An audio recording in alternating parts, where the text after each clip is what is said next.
यार कोई ऐसा इंजेक्शन मिल जाए जिससे बच्चों का नीट एग्जाम का डर दूर हो जाए तो मजा आ जाए। अइला ये क्या हो गया। तो बच्चों आप लोग आगे आइए बच्चों, आज का नीट का कंसेप्ट बच्चों समझते हैं।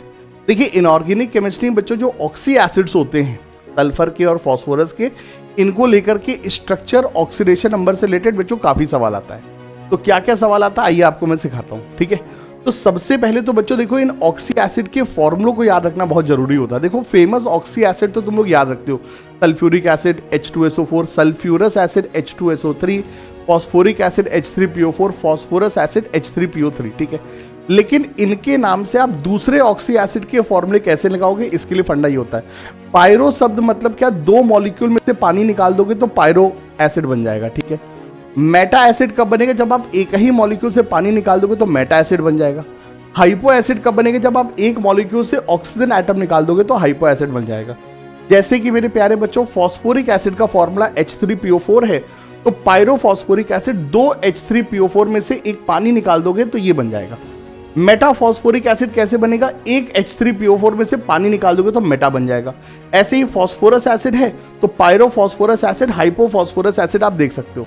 इनमें एक एक्सेप्शन याद रखना बेटा, ये हाइपोफॉस्फोरिक एसिड।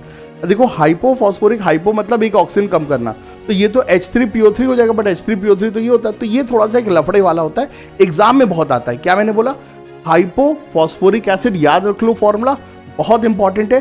दो फॉस्फोरिक एसिड में से पानी और ऑक्सीजन निकालोगे तो हाइपोफॉस्फोरिक एसिड बनेगा।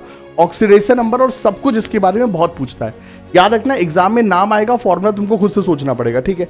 तो ये बच्चों है, अब एक बार तुमने फॉर्मूला निकाल लिया तो तुम ऑक्सीडेशन नंबर भी निकालोगे।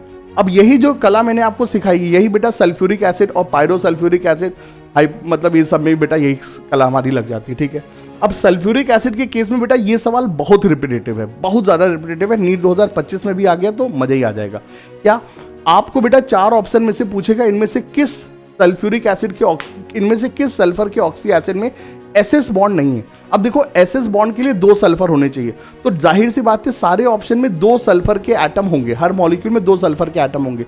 बट ये तीन बच्चों ऑक्सी एसिड है जिनमें दो सल्फर के एटम है, बट SS लिंकेज नहीं होता क्योंकि बीच में ऑक्सीजन आ जाता है। कौन कौन सा, सबसे पहले सबसे फेमस परऑक्सी डाइसल्फ्यूरिक एसिड H2H2OH, ठीक है।